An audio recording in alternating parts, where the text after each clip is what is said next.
This is going to be Genesis chapter 19. And you know this chapter, it's about the two angels come to Lot in Sodom.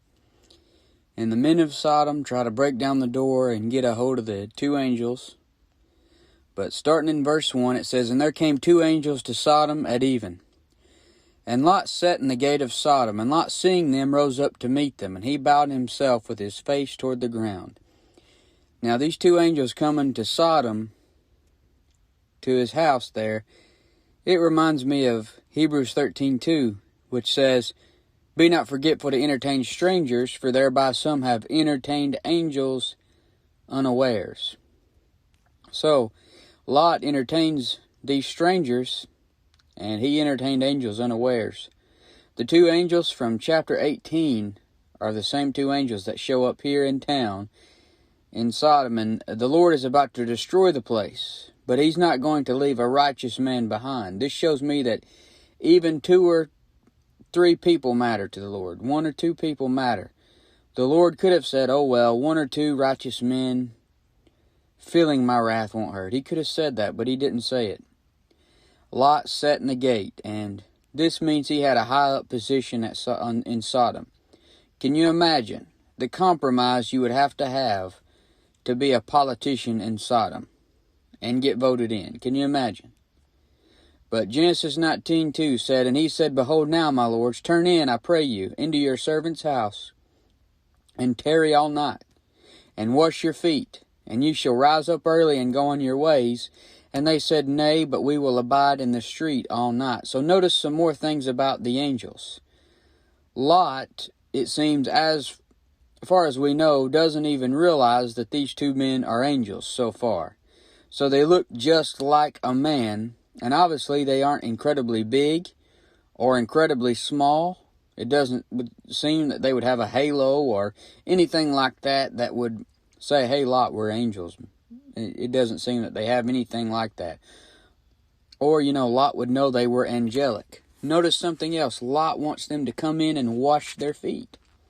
And they do. So this shows an angel can take on physical reality. Before they come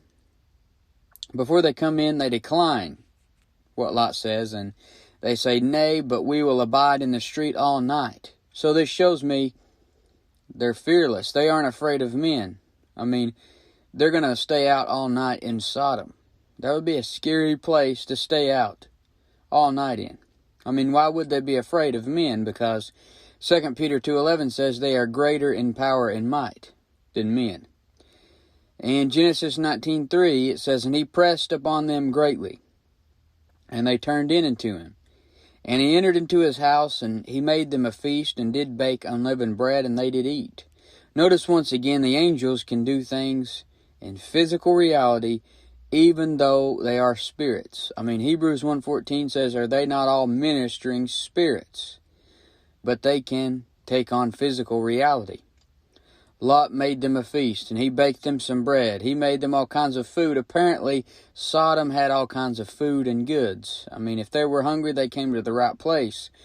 And if you look in Ezekiel 16:49, it talks about Sodom.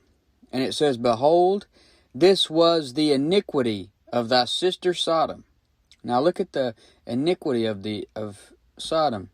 It says, "Pride, fullness of bread, and abundance of idleness was in her and in her daughters. Neither did she strengthen the hand of the poor and needy." So they had so much food, and so much pride, and so much idle time that it ruined them. Ruined, that means ruined. It ruined them. They had too much food, too much pride, too much idle time. Those are bad combinations. If you're just sitting around eating all the time, and you got all this time on your hands to get into all kinds of wicked stuff, and then you got too much pride to turn to the Lord, that's not going to turn out too good.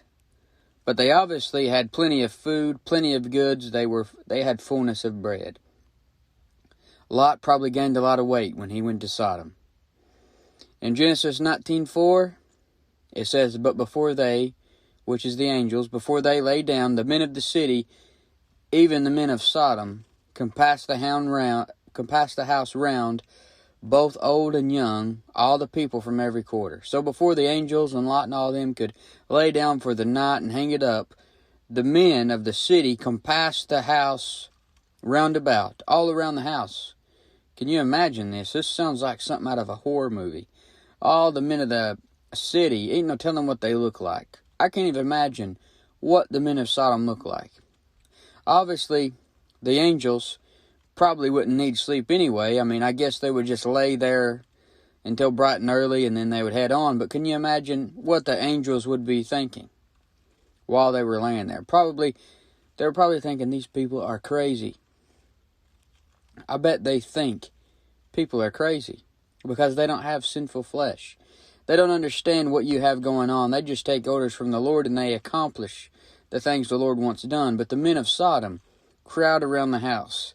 And I guess they're going to stay out all night and sleep in all day. You got to watch doing that too. You know, unless you got a good excuse for it. Like you work third shift, or you got a crying baby, or you got a crazy wife or something.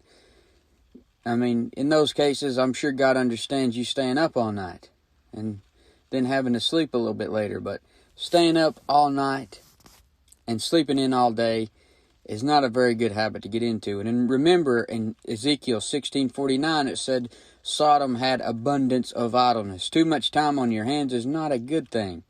If they had been working with their hands hard enough, they would have probably got their hind ends in bed. They wouldn't have been out doing this crazy stuff, trying to get with these angels. It says in Proverbs 4:16, for they sleep not, except they have done mischief. And their sleep is taken away unless they cause some to fall. So they sleep not, except they have done mischief. They're going to go out and do some mischief before they get in bed.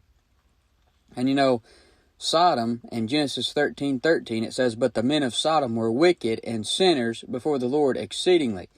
So this ain't some friendly people trying to, you know, baking these angels some cake and trying to be neighborly here.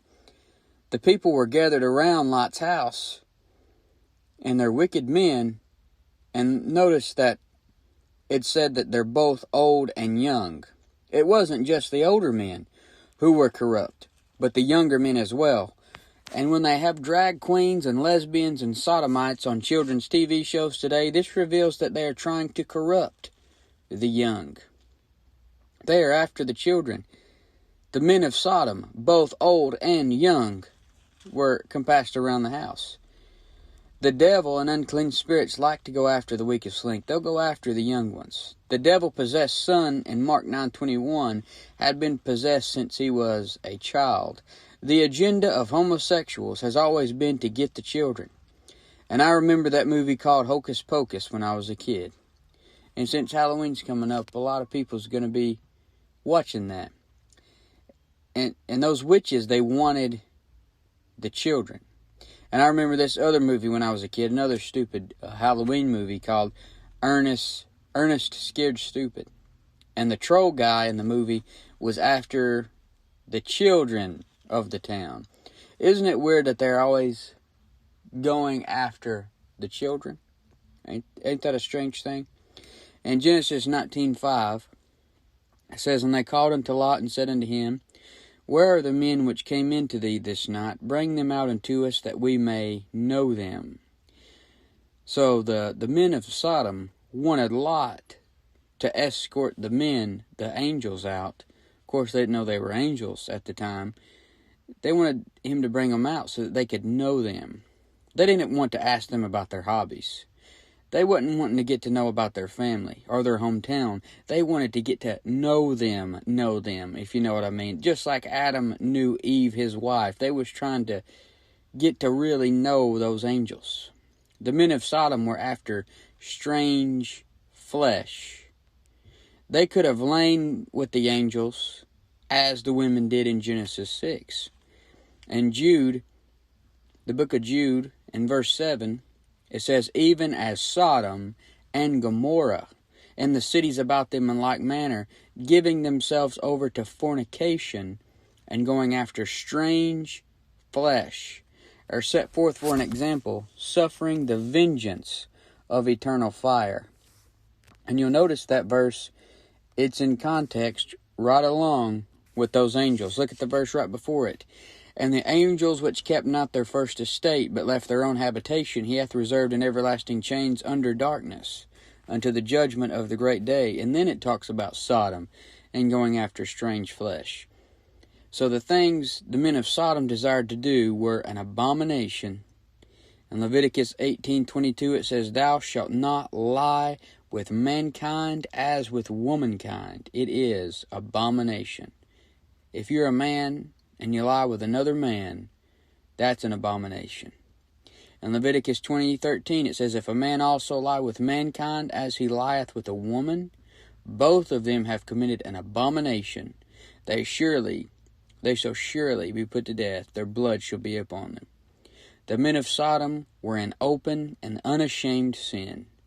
They were out all night seeing what they could get into. In Isaiah 3 and verse 9 it says, The show of their countenance doth witness against them. They declare their sin as Sodom. They hide it not. Woe unto their soul, for they have rewarded evil unto themselves. Notice it says, They declare their sin as Sodom. They hide it not. Their countenance doth witness against them. Many of these people who are sodomites today, their countenance witnesses against them. You see the pride. They're very unashamed that they live in this openly wicked lifestyle. And they want to recruit your kids to be a part of that lifestyle. In Genesis 19:6 and 7, And Lot went out at the door unto them, and shut the door after him, and said, I pray you, brethren, do not so wickedly. He said, I pray you, brethren, do not so wickedly. Lot knew how perverted the men of Sodom were. The reason homosexuals are called sodomites is because of Sodom's sex perversion. Notice it isn't only citizens of Sodom who are called sodomites in the Bible. A lot of people try to say that. But look at Deuteronomy 23:17. It says, There shall be no whore of the daughter of Israel, nor a sodomite of the sons of Israel. And then in 1 Kings 14:24, And there were also sodomites in the land, and they did according to all the abominations of the nations, which the Lord cast out before the children of Israel. Sodomites were wicked people in the Bible. It's a wicked sin. Lot calls the sodomites brethren. Now this pictures a backslid Christian who pretends that everyone is all right with the Lord. While he may not completely agree with sodomy, he probably wouldn't outright condemn it to their face, but might say something like, I just don't think it's the Lord's best, guys. I mean, everybody can do what they want to do, but I just don't think it's the Lord's best, with a smile on his face. Kind of like that one famous TV preacher said on Larry King. Although in this situation, Lot tells them to do not so wickedly. Deep down, even the most compromised saint usually knows it's a vile sin to commit sodomy. And the reason he was sticking his neck out there is because, it was considered just a horrible thing if you take some people into your home and let something like this happen to them. So he was really sticking his neck out because he allowed these men to come into his home, and he saw taking care of them just even more than taking care of his own family. And see, in 2 Peter 2:8 it says, For that righteous man, talking about Lot, dwelling among them, and seeing and hearing, vexed his righteous soul from day to day with their unlawful deeds. So it calls Lot a righteous man. It says he's a righteous soul, and it says the people vexed him. The things going on in Sodom deep down bothered him. He had to compromise to set in the gate. He had to compromise to live there and go along with everything that was going on. And noticed seeing and hearing. In seeing and hearing, the things he saw and heard vexed his righteous soul. Many times you put yourself through, there are Christians who want to watch wicked things on TV or listen to ungodly music. Their flesh likes the music or whatever else, and it vexes them. In seeing and hearing, something in them, it really bothers them and they don't like it. But there's something in them that does like it, so they keep listening to it. It's no different than Lot in Sodom. He's seeing and hearing some wicked things.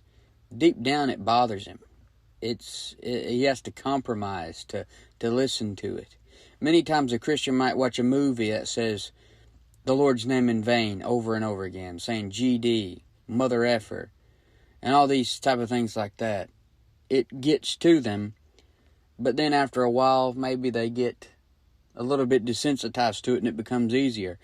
But notice how corrupt Lot has become by living in Sodom. He's willing to bring out his own daughters to them. He says in Genesis 19:8, Behold, now I have 2 daughters, which have not known man. Let me, I pray you, bring them out unto you, and do you to them as is good in your eyes. Only unto these men do nothing. For therefore came they under the shadow of my roof.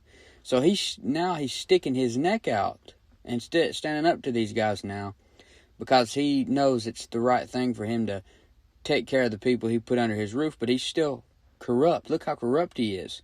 He's willing to bring out his own 2 daughters to them so that they won't take them in. He said, do ye to them what is good in your eyes. Man, that's a horrible thing. What is good in man's eyes can be completely vile in the eyes of God. He says, do ye to them what is good in your eyes. Do you know why such crazy things went on in the book of Judges? Because every man was doing what was right in his own eyes. In Judges 17:6 it says, In those days there was no king in Israel, but every man did that which was right in his own eyes. In insane America, every man is doing what's right in his own eyes. If it feels good to them, then they think it's okay. You can't live your life that way. It must be what's right in the eyes of the Lord. Lot was willing to appease the Sodomites with his virgin daughters. And it slipped my mind last week that Lot has to have at least 4 daughters, because 2 of them are married and 2 of them are virgins. So he has to have at least 4, and he could have more children for all I know. Lot will allow these Sodomites to ruin his 2 virgin daughters. And how could he allow that to happen? I'd say you can have them when... I'd be saying you can have them when you pry them out of my cold dead fingers. I'd say over my dead body. I wouldn't let my daughters go out to those perverts. There's no telling what those men would have done with Lot's daughters if they would have come out of that house. And I wanted to remind you of a similar story in the book of Judges. If you turn to the book of Judges and look at Judges 19 and verse 22. It says, Now as they were making their hearts merry, behold, the men of the city, certain sons of Belial, so they were children of the devil, beset the house round about, just like in Genesis chapter 19. They got all around the house and beat at the door. They didn't knock. They didn't ring the doorbell. They beat at the door and spake to the master of the house, the old man, saying, Bring forth the man that came into thine house, that we may know him. And remember, this is in the book of Judges. In Judges 17, it says men were doing what was right in their own eyes. And it says, And the man, the master of the house, went out unto them and said unto them, Nay, my brethren, nay, I pray you, do not so wickedly. Same thing Lot said, Seeing that this man is come into mine house, do not this folly. Behold, here is my daughter, a maiden, and his concubine. Them will I bring out now, and humble ye them, and do with them what seemeth good unto you. But unto this man do not so vile a thing. It's almost like they saw the act of sodomy so wicked that they would rather them rape their own daughters. It's almost like they saw them raping a woman as a more righteous thing than the act of sodomy. But it says, But the men would not hearken to him. So the man took his concubine and brought her forth unto them, and they knew her, and abused her all the night until the morning. And when the day began to spring, they let her go. So this man, just as corrupt as Lot, lets them take this woman. You see, you shouldn't let them take anybody. You should stand up to them and don't let them take anybody. They may overpower you, but at least you went out fighting. You know, Lot shouldn't give up his daughters. Lot shouldn't give up the 2 men that came into his house. But it says here in Judges 19:26, Then came the woman in the dawning of the day, and fell down at the door at the man's house where her Lord was, till it was light. And our Lord rose up in the morning, and opened the doors of the house, and went out to go his way. And behold, the woman, his concubine, was fallen down at the door of the house, and her hands were upon the threshold. And he said unto her, Up, and let us be going. But none answered. Then the man took her up upon an ass, and the man rose up, and gat him unto his place. And when he was come into his house, he took a knife, and laid hold on his concubine, and divided her, together with her bones, into 12 pieces, and sent her into all the coasts of Israel. See, this is what happens when men do what is right in their own eyes. What a horrible story. And they get more and more wicked as time goes on. Do you know how the Lord describes the days before he comes back? Like the days of Lot. In Luke 17:28 and 29, it says, Likewise also as it was in the days of Lot. They did eat, they drank, they bought, they sold, they planted, they builded. But the same day that Lot went out of Sodom, it rained fire and brimstone from heaven and destroyed them all. You see, God describes the time before he comes back like the days of Lot. What's going on? Sodomites, openly unashamed of their sin, very violent and pushy with their sin. It says in Matthew 24:12, Jesus describing the end times again in Matthew 24:12 says, And because iniquity shall abound, the love of many shall wax cold. When there's so much iniquity like there was in Sodom, the people wax cold. And evil men and seducers wax worse and worse, deceiving and being deceived. And only reprobate people with their mind and conscience defiled and seared with a hot iron could abuse someone all night. They would have no love, just like a lion eating its prey while it's still alive isn't thinking about the feelings of the other animal. That's how the men of Sodom were.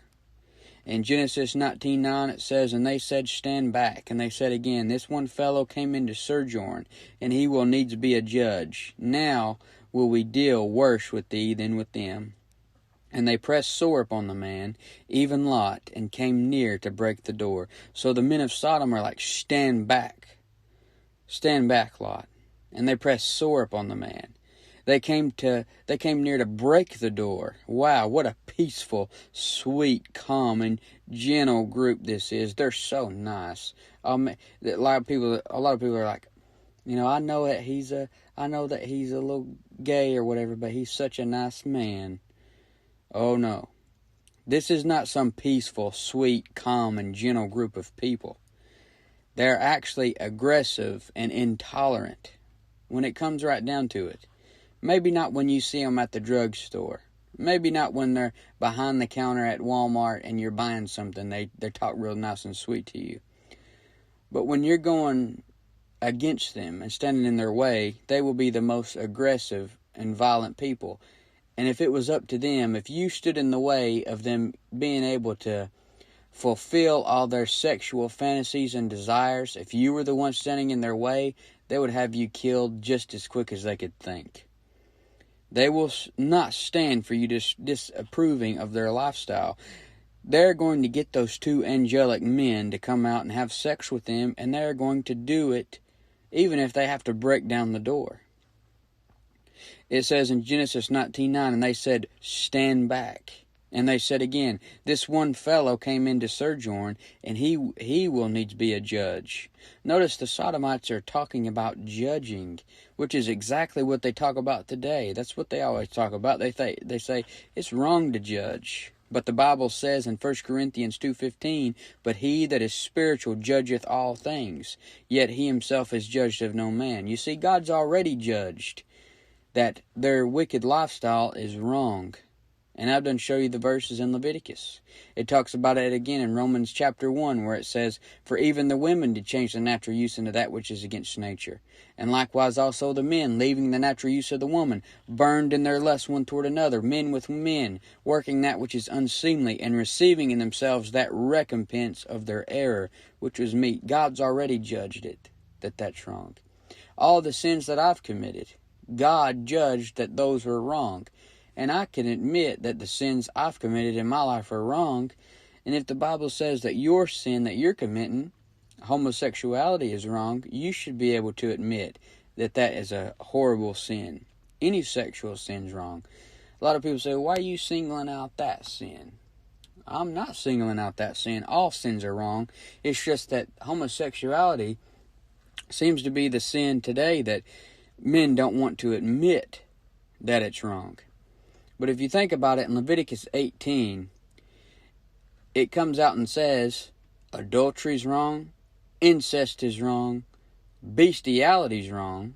I'm sure we can all admit a man sleeping with a woman that's not his wife, that happens to be another man's wife, you'll admit that's a wrong thing.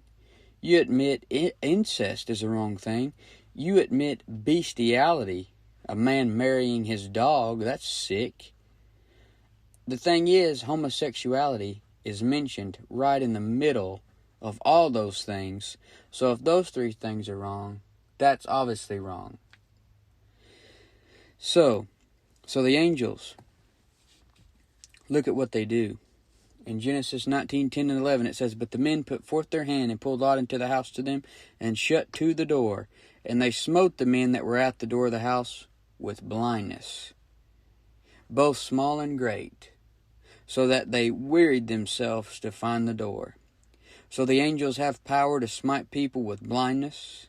And remember, they are greater in power and might. So now the men of Sodom are blind physically and spiritually. They were blind spiritually. Now they're also blind physically. Yet they are still trying to find the door. They're a very determined group of people. Talk about people who cannot control their passions. Even after they've been struck blind, they're wanting those angels so bad, they are going to break down the door. Sexual sin is one of those things that when you give yourself over to it so much, it begins to get in the driver's seat. In Genesis 19:12, And the men said unto Lot, Hast thou here any besides son-in-law, and thy sons, and thy daughters?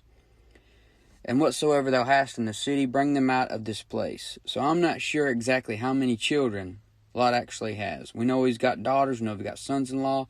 It says son-in-law, and thy sons, and thy daughters. And Lot was going to give his daughters over to Sodom. The angels tell him to get anyone close to him and bring them out of this place. You need to get everyone close to you and bring them out of this world, spiritually speaking. This world and world system is going to be destroyed. It's wicked and it's temporal.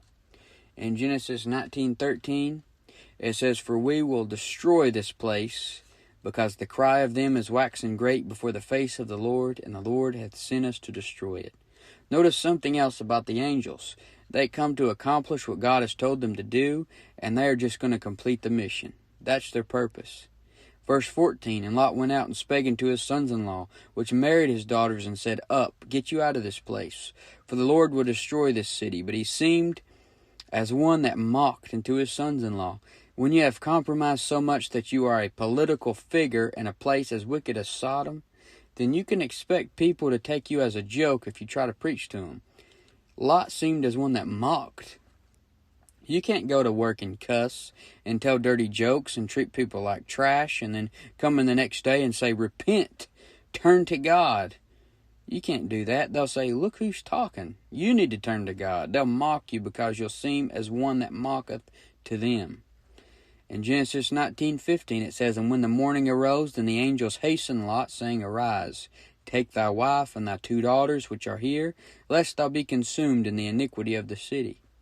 First thing in the morning, the angels are rushing Lot to get him out of town. It's a shame they have to tell him to take his wife and daughters. It's like being in a big city that is about to get an atom bomb dropped on you, and you're the only one that knows about it. You would have a clear path to get on the road and get out.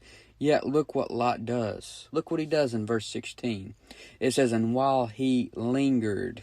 He should be hightailing it out of town. When the Lord warns you to do something, don't linger, just get with it.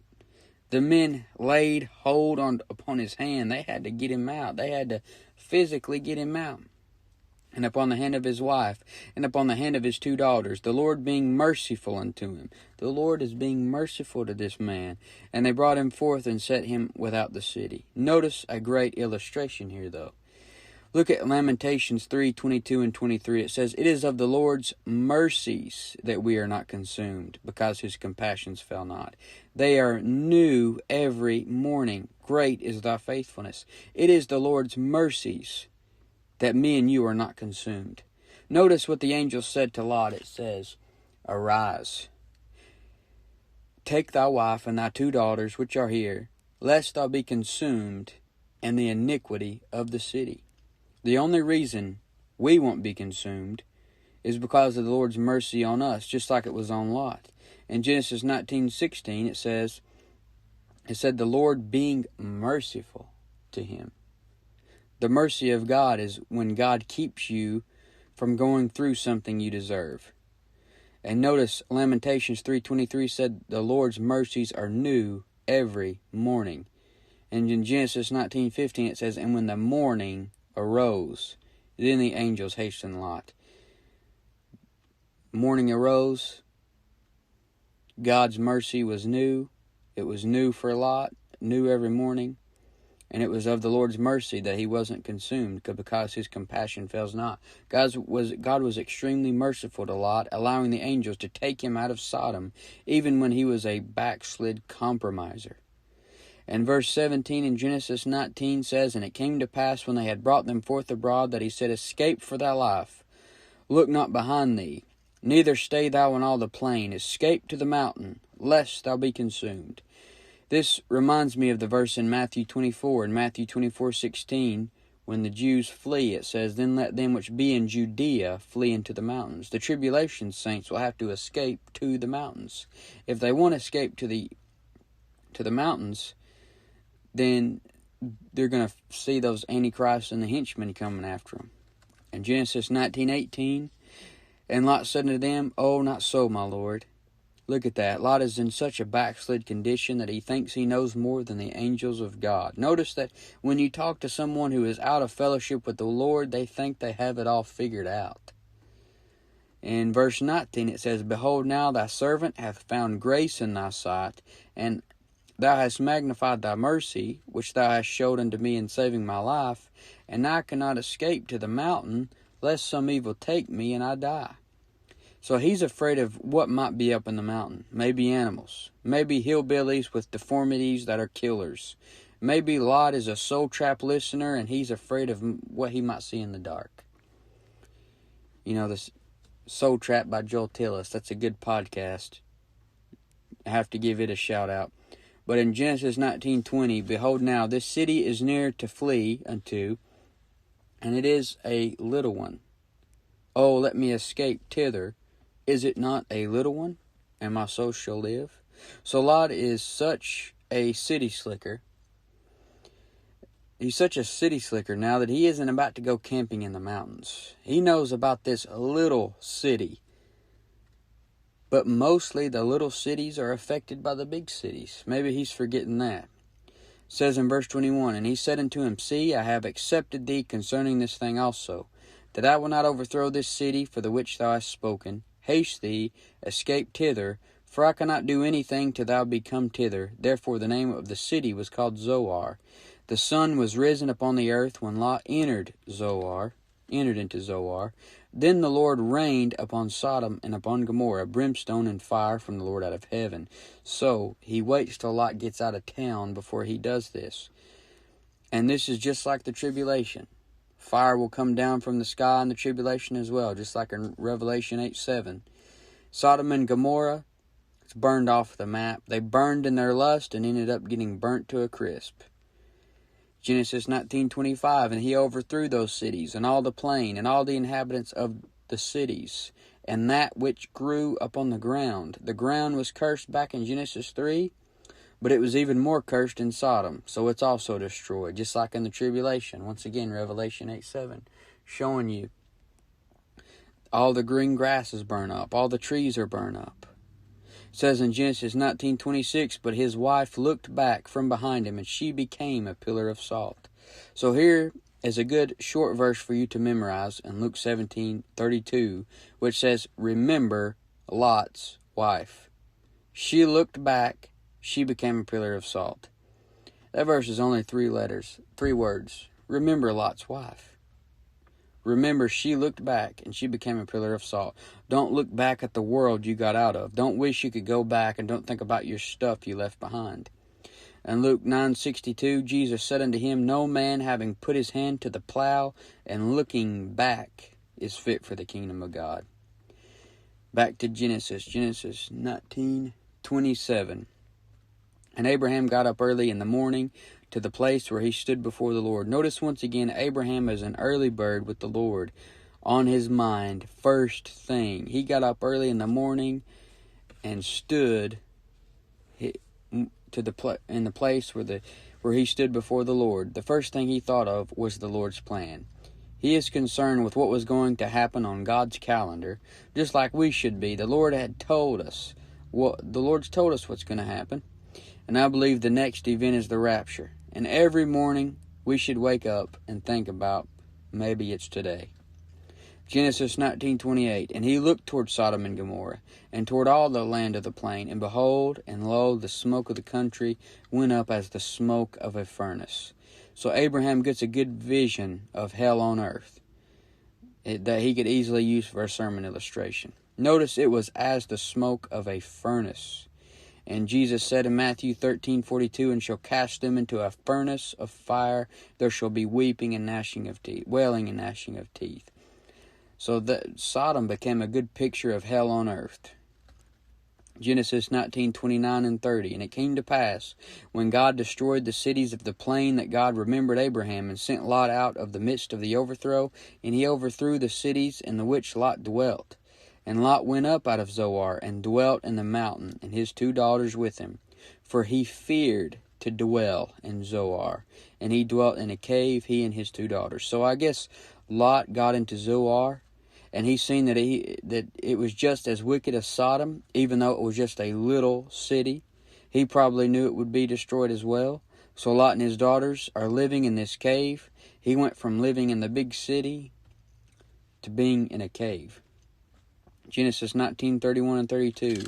And the firstborn, Lot's firstborn daughter, said unto the younger, Our father is old, and there is not a man in the earth to come in unto us after the manner of all the earth. Come, let us make our father drink wine, and we will lie with him, that we may preserve seed of our father. Notice wine shows up when something sinful is about to take place.